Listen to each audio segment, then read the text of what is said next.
Hi all, Namaste. How are you? Hope all are doing good. Welcome to my another vlog. ಇವತ್ತು ನಾನು egg curry ಮಾಡ್ತಾ ಇದ್ದೀನಿ. Egg curry ಅಂತ ಅಂದರೆ ಭಾರಿ ಸಿಂಪಲ್ಲು. ಇಲ್ಲಿ ನನ್ನ ಹತ್ರ ಎಗ್ ಬಾಯ್ಲರ್ ಇದೆ. ಇದಕ್ಕೆ ನಾನು ಎಗ್ ಬಾಯ್ಲ್ ಮಾಡೋಕ್ಕೆ ಇಡ್ತಾ ಇದ್ದೀನಿ. ನೀರೊಳಗೆ ಬಾಯ್ಲ್ ಮಾಡೋದಕ್ಕಿಂತ ಎಲೆಕ್ಟ್ರಿಕ್ ಬಾಯ್ಲರ್ ಒಳಗೆ ಬಾಯ್ಲ್ ಮಾಡಿದರೆ ಚೆನ್ನಾಗಂತ ಅಂದ್ಕೊತೀನಿ. ಯಾಕಂದರೆ ನೀರು ಮತ್ತು ಗ್ಯಾಸು ಎರಡೂ ಸೇವ್ ಆಗುತ್ತೆ. ಬಾಯ್ಲರ್ ಜೊತೆಗೆ ಒಂದು ಎಲೆಕ್ಟ್ರಿಕಲ್ ಬಾಯ್ಲರ್ ಜೊತೆಗೆ ಒಂದು ಕಪ್ ಕೊಟ್ಟಿರ್ತಾರೆ. ಅದ್ರ ಪ್ರಕಾರ ನಾನಿಲ್ಲಿ ನೀರು ಹಾಕ್ಕೊಂಡು ಅದನ್ನು ಬಾಯ್ಲ್ ಮಾಡೋಕ್ಕೆ ಇಟ್ಕೊತಿದ್ದೀನಿ. ಅದು ಮೆಷರ್ಮೆಂಟ್ ಏನು ಅಂತೇಳಿ ಅದು ಮ್ಯಾನ್ಯಲ್ ಒಳಗೆ ಕೊಟ್ಟಿರ್ತಾರೆ. ನಾವು ಅದ್ರ ಪ್ರಕಾರ ಹೋಗಬೇಕು. ಎಲ್ಲದಕ್ಕೂ ಡಿಫ್ರೆಂಟ್ ಐತೆ. ಇದು ನನ್ನ ಆಟೋಮೆಟಿಕ್ ಬಾಯ್ಲರ್, ಹಂಗಾಗಿ ಅದು ತಾನಾಗೆ ಆಫ್ ಆಗುತ್ತೆ. ಎಲ್ಲದ್ರೊಳಗೂ ಆ ಕೆಪಾಸಿಟಿ ಇರಲ್ಲ, ನಾವು ನೋಡಿ ತೊಗೋಬೇಕಾಗತ್ತೆ. ಹಾಗೆ ನಾನು ಅಕ್ಕಿ ಸಮತಿಗೂ ಇಡ್ತಾ ಇದ್ದೀನಿ.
ಇಲ್ಲಿ ನಾನು 2 ಈರುಳ್ಳಿನ ಸ್ಲೈಸ್ ಮಾಡ್ಕೊತೀನಿ. 2 ಈರುಳ್ಳಿ 5xಗೆ ನಾನು ದೊಡ್ಡ 2 ಈರುಳ್ಳಿ ತೊಗೊಂಡಿದ್ದೀನಿ.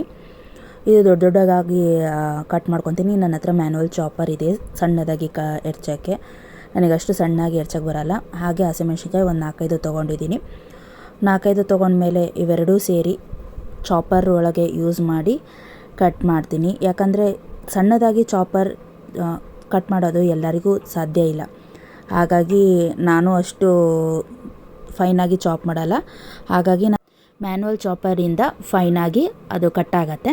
ನಂದು ಭಾರಿ ಹಳೇದಿದೆ ಮ್ಯಾನ್ಯಲ್ ಚಾಪರು, ನಾನು ಅದನ್ನು ಜಾಸ್ತಿ ಯೂಸ್ ಮಾಡ್ತೀನಿ.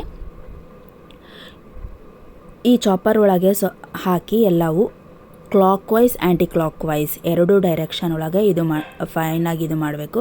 ದೊಡ್ಡ ಸ್ಲೈಸು ಒಂದೇ ಸರಿ ಒಳಗೆ ಹೋಗೋದಂಗಿಲ್ಲ. Clockwise anticlockwise. Blades ಭಾರಿ ಶಾರ್ಪ್ ಇದ್ದಾವೆ, ಕ್ಲೀನ್ ಮಾಡಬೇಕಾದ್ರೂ ಹುಷಾರಾಗಿರಬೇಕು. Clockwise anticlockwise ಆದಮೇಲೆ ಚೆನ್ನಾಗಿ ಫೈನಾಗಿ ಕ್ರಷ್ ಆಗುತ್ತೆ. ಈವನ್ ಹಸಿಮೆಣ್ಸಿನ್ಕಾಯಿ ಸಮತಿಗೂ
ಕಡಾಯಿನಲ್ಲಿ 4 to 5 ಟೇಬಲ್ ಸ್ಪೂನ್ ಎಣ್ಣೆ ಹಾಕ್ಕೊಂಡಿದ್ದೀನಿ.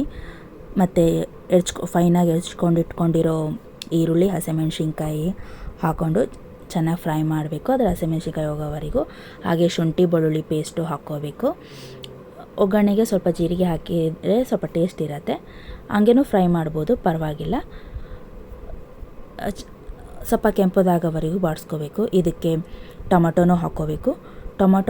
ಕರಿಬೇವು ಟೊಮೆಟೊ ಹಾಕ್ಕೊಂಡು ಅದು ಕೂಡ ಸ್ವಲ್ಪವರೆಗೂ ಮಗಿಸ್ಕೊಂಡ್ಮೇಲೆ ಇದಕ್ಕೆ ಬೇಕಾಗಿರೋ ಮಸಾಲೆಗಳನ್ನು ಹಾಕ್ಕೊಳ್ಳೋಣ. ಉಪ್ಪು, ಅರಿಶಿನ, ಖಾರ ಪುಡಿ ಮತ್ತು ಮಸಾಲೆ ಪುಡಿ, ಮನೆಯಲ್ಲೇ ಬಳಸಿರೋ ಮಸಾಲೆ ಪುಡಿನೇ ಹಾಕ್ಕೋಬೋದು. ಚೆನ್ನಾಗಿ ಫ್ರೈ ಮಾಡ್ಕೋಬೇಕು. ನಿಮಗೆ ಮಸಾಲೆ ಪುಡಿ ಇಲ್ಲ ಅಂತಂದರೆ ಹೊರಗಡೆ ಮಾರ್ಕೆಟ್ ಒಳಗೆ ಚೆನ್ನಾಗಿರೋ ಬ್ರ್ಯಾಂಡ್ ಇರೋ ಮಾಮೂಲಾಗಿ 10 ರೂಪೀಸ್ ಒಳಗೆ ಎಗ್ ಕರಿದು ಮಸಾಲೆ ಸಿಗುತ್ತೆ, ಅದನ್ನು ಹಾಕ್ಕೋಬೋದು. ಬಟ್ ಮನೇಲಿ ಮಾಡಿದ್ದಂತಂದರೆ ಸ್ವಲ್ಪ ಟೇಸ್ಟಿಯಾಗಿರುತ್ತೆ. ಅಂದರೆ ಯಾವುದೇ ಕೆಮಿಕಲ್ಸ್ ಇರೋಲ್ಲ, ಕೆಮಿಕಲ್ ಫ್ರೀಯಾಗಿ ಇದು ಮಾಡ್ಬೋದು. ಮಸಾಲೆ ಪುಡಿ ಹಾಕ್ಕೊಂಡು ಸ್ವಲ್ಪ ಚೆನ್ನಾಗಿ ಫ್ರೈ ಮಾಡ್ಕೋಬೇಕು. ತಳ ಹತ್ತುತ್ತೆ, ಯಾಕಂದರೆ ನಾವು ಸ್ವಲ್ಪನೂ ನೀರು ಹಾಕ್ಲಾರ್ದೆ ಮಾಡ್ತಾಯಿದ್ದೀವಿ. ಎಲ್ಲ ಮಿಕ್ಸ್ಚರು ಬ್ಲೆಂಡ್ ಆದಮೇಲೆ, ಉಪ್ಪು ಖಾರ ಎಲ್ಲದು ಇದು ಆದಮೇಲೆ ಸ್ವಲ್ಪ ಫ್ರೈ ಮಾಡಿಕೊಂಡು ಇದಕ್ಕೆ ನೀರು ಹಾಕ್ಕೋಬೇಕು. ನಿಮಗೆ ಕ್ವಾಂಟಿಟಿ ಎಷ್ಟು ಬೇಕು ಅಂತೇಳಿ ಅಷ್ಟು ನೀರು ಹಾಕ್ಕೋಬೇಕು.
ನೋಡಿ ಎಷ್ಟು ಚೆನ್ನಾಗಿ ಎಗ್ ಹಾರ್ಡಾಗಿ ಬಾಯ್ಲ್ ಆಗಿದೆ.